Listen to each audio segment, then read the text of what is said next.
And we welcome you into the Unrivaled weekly preview show live from the Lasch Football Building on the patio on this gorgeous Wednesday night ahead of Penn State and Northwestern as the Nittany Lions, ranked 6th nationally, looks to go 1-0 this week and 5-0 on the season, off to a 2-0 start in Big Ten play. Brian Tripp, delighted to be with you tonight. Coming up, there is our matchup, 12 noon on Saturday in Evanston on Big Ten Network. Penn State coming off the 31-0 shutout against Iowa. We'll hear from head coach James Franklin in just moments. We'll also talk to Chop Robinson on tonight's show to get you set for the Nittany Lions and the Wildcats. Northwestern 2-2 on the season, 1-1 in the Big Ten. A thrilling comeback victory at home against Minnesota for the Wildcats last time out. But head coach James Franklin will meet the media, and it looks like he's ready to go. So let's listen in.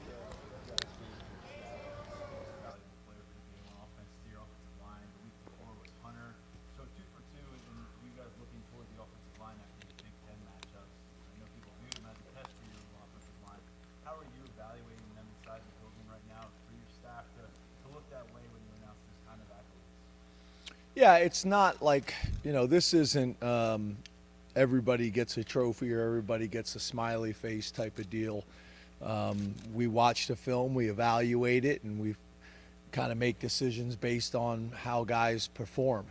One of the things I thought was really cool is those guys got, I think, the Joe Moore Weekly Pancake Award or whatever it was. To me, that's like the best and coolest award in college football because it's given to a group. Which to me is really cool. But with the weekly awards, it's not like we're trying to spread the wealth, or it's not like we're trying to build confidence or any of those things. We just grade the tape and give it to the group or the guy that we think is most deserving. What has Phil done, I guess, now that he's in year 4, he's had a chance to also on the recruiting side and the developmental side, what has he brought comprehensively to that position? Yeah, I think all the things you mentioned. He's recruited well. I think we have developed well, not only on the field but also in the weight room. As you guys know, nutrition as well. I think Leanne and the nutrition department have done a nice job. We got a lot more food available now. Under Pat. That's been a big win for us as well. So it's really all of it. But Phil's been really good. He's got great experience. I think, when you have a guy that's won 2 national championships as a college player, and then also found a way not only to make it in the NFL but be able to play 4 to 5 years, he's got instant credibility with the guys as well as with recruits. And he's done a really good job. He has the guys over at his house all the time. They got a really strong connection and network. And then I think Frank Leonard's been a nice complementary piece to Phil as well. So it's been a positive, and I think we're headed in the right direction. But we got to continue to grow, and we got to continue to evolve at that position throughout the entire season. James, we're entering redshirt territory. How would you assess the play of the 4 freshmen who played in the 4 games? And have you begun to have those conversations with some of the other freshmen, whether you guys want to burn their red shirts or not? No, nothing has changed. I mean, we have the guys that we had as green that we're going to play, and those guys, the model hasn't changed. We're going to continue to play those guys. And then I think the guys that we would characterize as yellows, as of right now, those guys are staying yellow unless we got some bumps and bruises that we have to kind of change their status. I think it's also where we're trying to be as strategic as we can. To play early and then maybe hold and save some games for late into the season. And then the new rule now is you get all of the postseason. So it's not really, I think, your question was about 4 games. It's with the postseason, it could be a lot more than that. Curious, we've asked you about Manny a ton since he got here, but with this year's group specifically, what do you think he's done well to lead to this hot start? Yeah, I think Manny has done a really nice job, obviously. I think our defensive staff have done a really nice job, and I think the players. I think, we're in a position where we're keeping those guys fresh. We're playing a lot of guys. We got talent and depth. And I think our guys are getting more comfortable and more consistent playing within the scheme. I think year 2 plays a part in it as well. Kind of all those things. And then I think, from a scheduling perspective, opening up with a Power 5 opponent who's playing well. I think we've been tested as well. So I think we're doing a good job, really good job. And, I think Manny's done a really good job of not just from a scheme standpoint, but leading that side of the ball. And I think really all of the assistants have done a great job in terms of reinforcing the overall message of the program, and then specifically Manny's as well. Done a great job. James, you touched on the atmosphere that you played in front of last week. It's obviously going to be a different atmosphere this week. How do you make sure that the guys maintain the sort of energy that they're going to need at 11 a.m. and what might not be a ton of people? Well, I think just being honest, just being very honest about what it's going to be like. These guys are 2-0 at home. You look at Northwestern, they've typically had good home records. Why? Because it can be challenging to play there. They're used to the environment. Other people may not be. It's going to be very different than what we played in last week. So just being transparent and honest.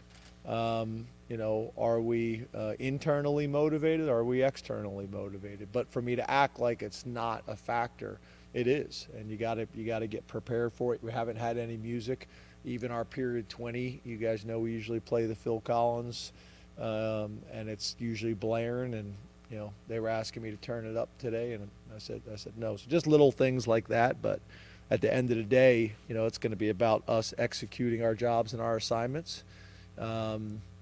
And playing the game for each other, and playing the game for our love, for the game of football, and for our teammates, and playing up to our standard no matter the circumstances. Coach, Alex Falcons and Curtis Jacobs on defense and kicking game. Just talk about what they've been able to bring these last couple games. They've been very important instrumental in the ball. Yeah, Falcons is doing a nice job. He's an older guy. He's got some pretty good experiences. And I think is kicking the ball and playing with confidence right now. We need to continue that building.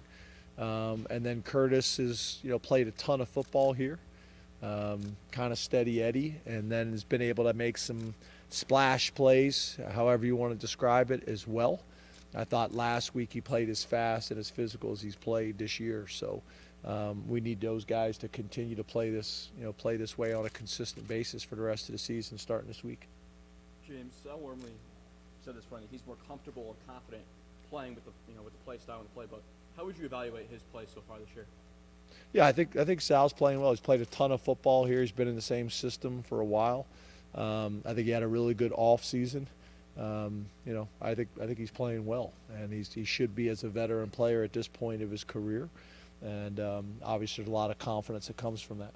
James, a couple times since Saturday night, you mentioned making sure that your players and coaches don't get bored with, in game with the style of play. I was curious, what does that look like, from your perspective, if you see that, and where in your career have you picked up on that as a coaching point? Well, I guess what I was saying is I talked to the coaches at halftime, just about, okay, yeah, we're not explosive and we're running the ball. And I think in the first half, I think we were like 2.5 yards per carry or something like that. And then we made a jump in the third quarter and made a jump in the fourth quarter. But we were controlling the game. And I think sometimes as a play caller, you want it to take shots, and you want to be a little bit more explosive, and call maybe what people consider maybe a sexier game. But this was working for us. It was working not only for the offense, but it was working for the defense, and we had control of the game. So I just felt like that was a message that needed to be sent. And then really the only message I've given like that to the team is, we do ball security on offense and turnover, ball disruptions on defense every day. And my message to them is to not get bored with those periods, really make sure that we're investing in those periods, because it's been a huge part of our success at this point of the season, and obviously we want it to continue. Can it pay dividends, the fact that your defense is only on the field for 14 minutes in the middle of the season? I mean, will that help in longevity for this team? Yeah, I think that, and the point that I made earlier in the week where I think we've played 86 less plays on defense. So, the combination of 86 less plays, the offense and the style that they're playing, the scores allowing us to substitute, all those things hopefully puts us in a position to have a healthy team this week, be healthy and fresh in the fourth quarter this week. And then hopefully all these small wins and adjustments allow us to be healthy throughout the year, because that's part of it as well, right? Who can be as healthy as you can be throughout the duration of the season. You talked about the middle 8 minutes of the game and how you want to use those to flip the game. Looking to the first quarter, though, you said that you weren't happy with how your offense started against Iowa, and the first quarter's been the lowest scoring quarter on offense. Have there been any conversations about how you want to start games better, or are you comfortable with where you're at right now? I'm a little confused. Is your question about middle 8? My You started with question is middle about- 8, and then you started talking about the start of the game. Sorry, are you focusing on the start of the game? Are you trying to improve your offense there? Yes. James, it seems like there's, you've seen a lot of too high defenses, as you mentioned, Iowa, obviously last week. Is this a trend? Just observationally, it seems like there's a lot more of these schemes with defenses playing too high, whether it's in the NFL or other places in college. Yeah, I don't think so. I haven't felt that way. I think the thing that I would say probably is a trend, is the people playing 3 safeties. That's a little bit of a trend. Iowa State a few years ago had a lot of success with that, something that not a whole lot of people were doing, and can cause some issues. It's kind of like facing a wing T offense or an option offense. But I think a lot of people like to play with 2 safeties, and then obviously there's people that want to kind of major from the middle of the field close type of family. And there's people that do a little bit of both. But yeah, I haven't sensed or felt like there's more people playing with 2 safeties this year than in years past. And then obviously there's a big difference between 2 safeties with a cover 2 philosophy, 2 safeties with a quarter half philosophy, and then 2 safeties that are playing quarters. Because really quarters you could really put into a totally different family, because it's a way to play middle of the field open, but really technically have 9 guys in the box. Thank you. That's head coach James Franklin ahead of Penn State and Northwestern coming up from Evanston, Illinois at 12 noon on Big Ten Network on Saturday. Brian Tripp here live on the patio at the Lasch Football Building, and we're joined by defensive end Chop Robinson. Chop, your defense leads the nation in several categories. You held Iowa to no points, 76 yards. What type of defense do you feel like your team's playing right now? I feel like we're playing pretty great. Of course, we want to be better than this. We want to, of course, end up being the number 1 defense in the country. So, honestly, it just opened our eyes and it showed us what we're really capable of. So, we're just building on, taking day by day, and just focus on one day at a time. You and I were just talking before we came on air that the defense was only out there for 33 plays against Iowa. You yourself, you were only out there for 22 plays. That was a wild game to even be a part of something like that, where your team was able to dominate and dictate the complementary football, the offense, the time of possession, and the defense. When they were out there, you were able to force 8 3-and-outs in the game. Yeah, I think our main thing, coming out that week, watching film on them, it was a pretty good offense, pretty good O-line, quarterback, everything. So all over the board, we knew our main thing to stop them was just dominate our man in front of us. And that was our main focus the whole week. So I think going out, doing the game, and then once we did that, it was hard for them to really, throw the ball on us and run the ball.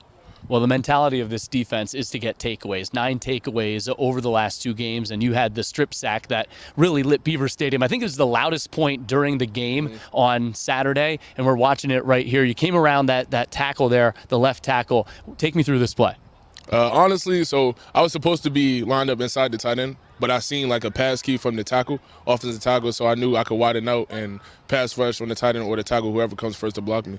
So then once I did that, I came off the ball, I watched for the offensive lineman hands, and then swiped his hands, and I was able to bend around the corner and smack the ball at his hands.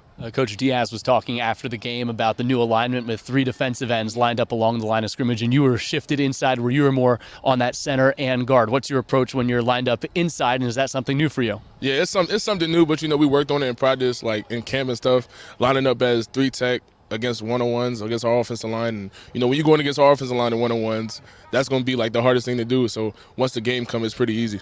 I noticed just how much fun, we're watching some more highlights here from the game against Iowa. Again, a 31-0 Penn State win. How much fun you and your teammates are having out there on the field. When did it click that you recognize there's a brotherhood amongst you and your teammates? Because it seems like it's something special and unique this year.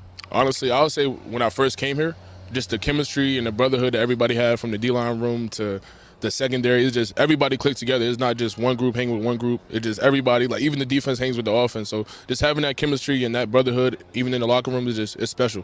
What are your favorite things to do away from the football field? Honestly, just hanging with the guys in my room, especially Hakeem, Devon, just hanging with them guys. It's always a fun time. No matter where, you're going to be happy around them. Are you guys always competing when you're outside this building too? Video games, whatever it may be. Are you guys always competing? Because I know that's the mantra when you're inside this building. Yeah, my competition is video games. Everybody else is basketball. They think they're gods at basketball, LeBron James. So everybody think they're a basketball hooper besides football. So who claims to be the best basketball player on the team? Either Devon or Adisa. But everybody says Adisa's the best basketball player.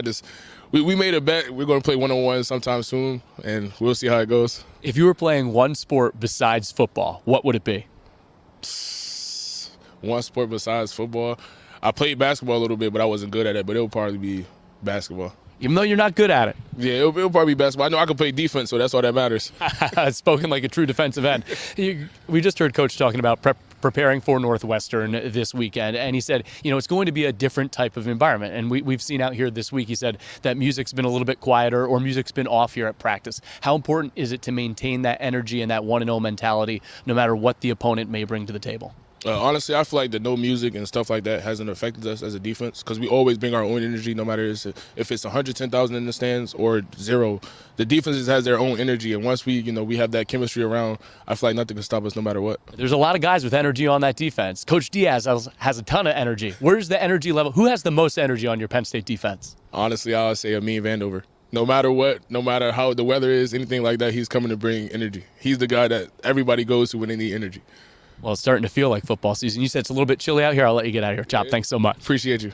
Chop Robinson joining us live on our set here ahead of Penn State and Northwestern. Coming up on Saturday from Evanston, Illinois at 12 noon. Penn State limiting Iowa to 76 yards. That Penn State defense now leads the nation in total defense, pass defense, first downs allowed, and as a team, turnover margins plus 11. That leads the country. They also lead the country with 37 minutes plus time of possession per game average this season. It's the 21st all-time matchup with the Wildcats. Let's dive deeper into this with our players to watch for this week's game. And we'll start on the offensive side of the football. Nicholas Singleton and Katron Allen. Penn State with 3 running backs in that backfield with over 1,100 career rushing yards. Singleton on the year, 5 rushing touchdowns on 203 yards. He also has 7 catches for 72 yards. Only had 11 catches all last year, so they've both been involved in the passing game more. Katron Allen, 280 yards, a couple of touchdowns. He has 5 receptions and 32 yards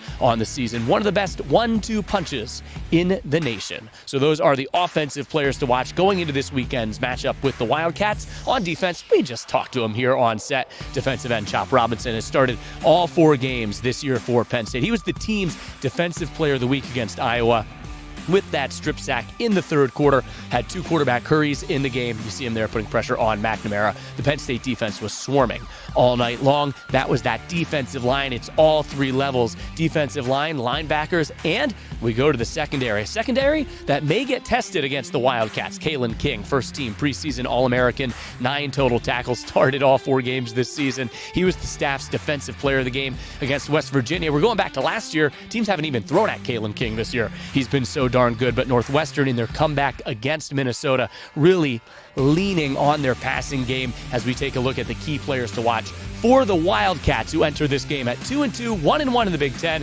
Ben Bryant, transfer from Cincinnati, you see, had a career day against Minnesota. They rallied in that game for a 37-34 victory, overcame a 21-point fourth quarter deficit.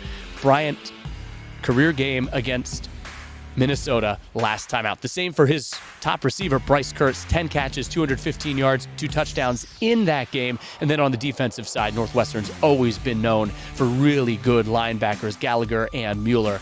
Great linebacker tandem for Northwestern, as those are the players to watch for this week's matchup against the Northwestern Wildcats. There's a look at the 2023 Penn State football schedule. West Virginia, Delaware, Illinois, and Iowa in the books. Northwestern on tap next as the Nittany Lions try to go 1-0 this week on the road and then a bye before back home to take on UMass. There is our game week schedule. It all started yesterday with head coach James Franklin's weekly press conference.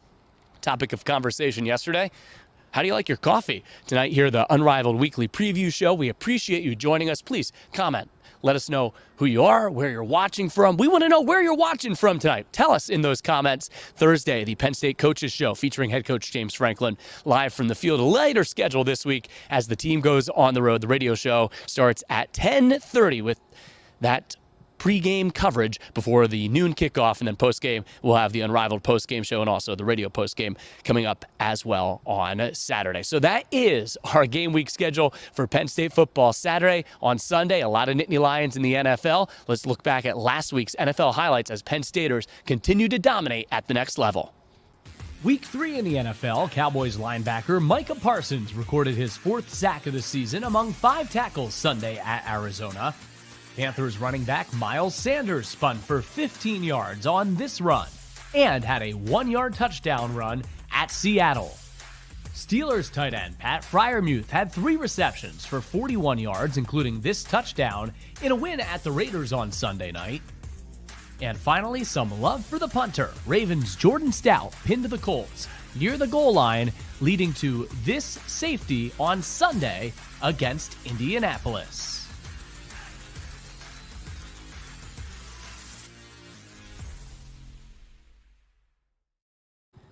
Yeah, we had to get Jordan Stout in there, too. We need to include those punters. Here's this week's Penn State Athletics weekly schedule. Men's soccer about to get underway tonight against Howard. They'll also be at Michigan State on Sunday to resume Big Ten play. Big Ten play for women's soccer. They're in the heart of it right now, ranked 4th in the country. Women's hockey up to ranked 10th in the country after their upset win against Northeastern Friday and Saturday. One of their lone home series in this fall semester coming up against UConn. Field hockey, big one Sunday at Maryland. Swimming and diving, the first of back-to-back weekends at home as well. But as I said, men's soccer taking on Howard tonight at 7 p.m. as you take a look at Penn State coming up on Big Ten Plus. You're home to catch Penn State athletics. And with that matchup coming up tonight, Kaylee Tallman is out at Jeffrey Field right now with a preview of tonight's game. Kaylee? Thanks, Brian. The Penn State men's soccer team has gotten off to a 5-1-2 start overall this season and a 2-0 start in the conference with wins over Maryland and Ohio State. Most recently, the Nittany Lions took down UNC Greensboro with another shutout win to mark their 3rd shutout win in a row. They're taking on Howard today, who is winless so far this season. So it'll be a really interesting opportunity to see if the Nittany Lions can get their offense working. Their defense has been so solid all season with big help from goalkeeper Chris Shakes, but they haven't really proven themselves on the offensive side yet. So hopefully they can get that done today. Kickoff is at 7 o'clock.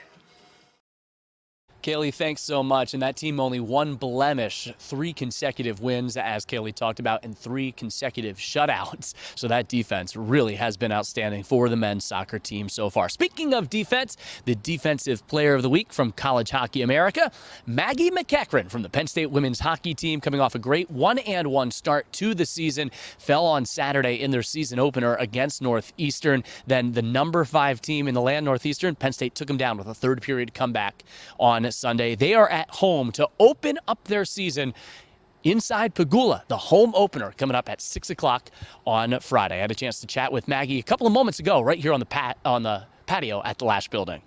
Maggie, your team got off to a tremendous start with the upset win on Sunday against Northeastern. How do you build off that as a team? Honestly, I think it was kind of the picture-perfect way to start our season, like going up against a really great team, right into the thick of things after, a tough loss in the NCAA tournament for Penn State last year. I think there's no better way to get into college hockey than to play against a really great team and split a series. I think we're really happy with that, and as a team, we played really well.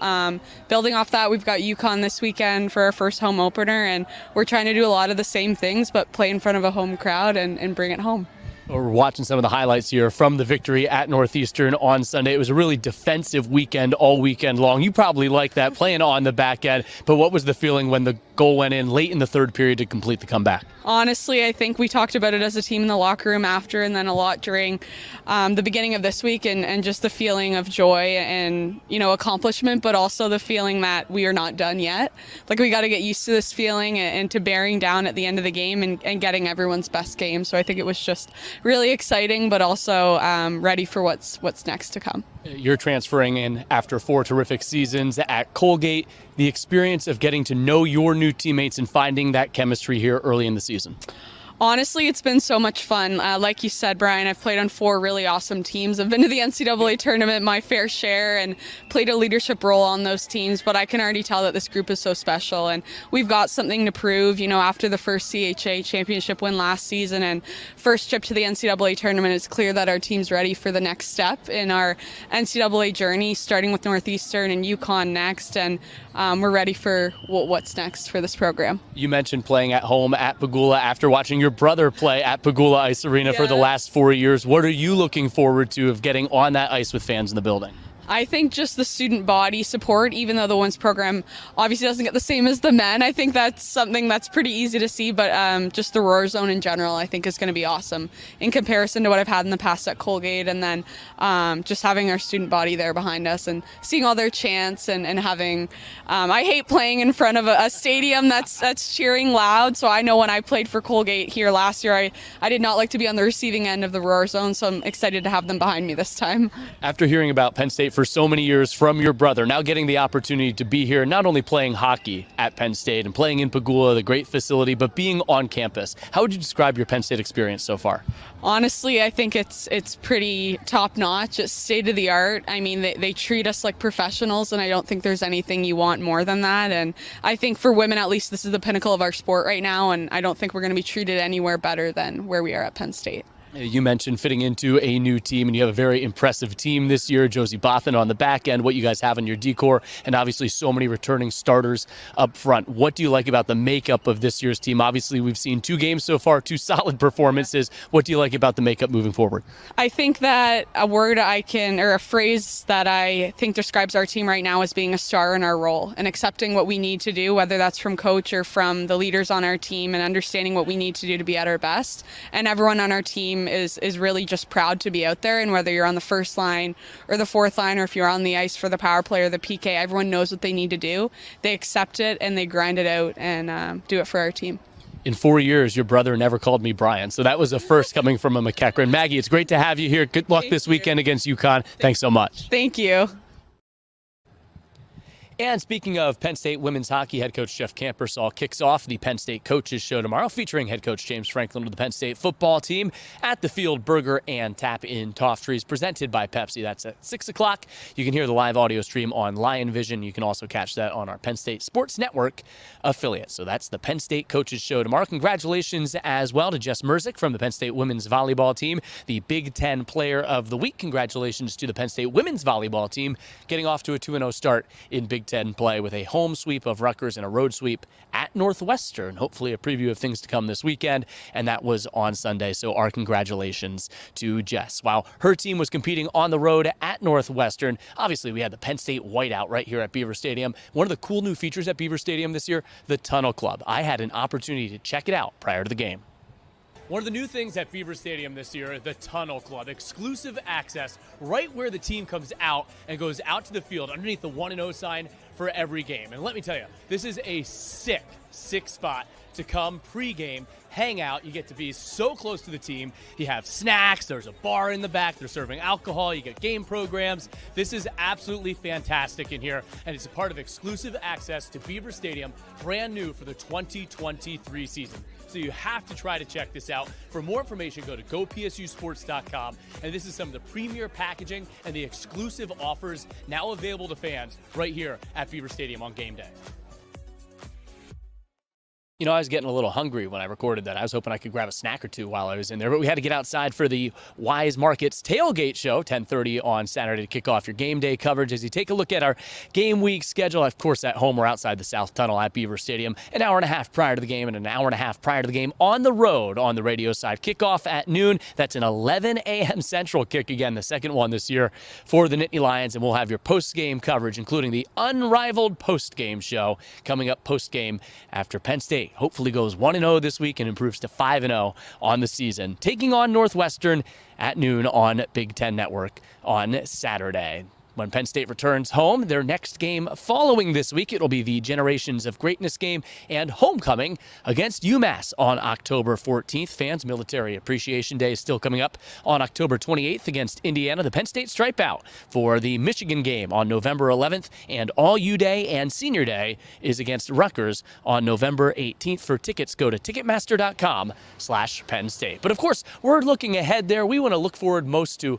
this weekend's matchup. Saturday against Northwestern. Penn State coming off that great complimentary football performance against Iowa, a 31-0 shutout, scored 30 or more points now for the 11th straight game, and have just been so consistent on the offensive and defensive side of the football. Special teams have been solid as well. Alex Felkins, as coach talked about in his press conference tonight, coming off a really impressive game for the Nittany Lions, who still, I don't want to jinx it, still don't have a turnover this year as well. So thanks for tuning in to the Unrivaled weekly preview show ahead of Penn State and Northwestern at noon on Saturday. Great work by Ross Woomer and Alyssa Wagner driving this show behind the scenes tonight. I'm Brian Tripp saying so long on what is just a fantastic, fantastic fall evening here from the patio at the Lasch Football Building. We'll talk to you after the game Saturday with our Unrivaled post-game show. We'll see you from Evanston, Illinois after Penn State and Northwestern on Saturday. Thanks again for tuning in. So long, everybody.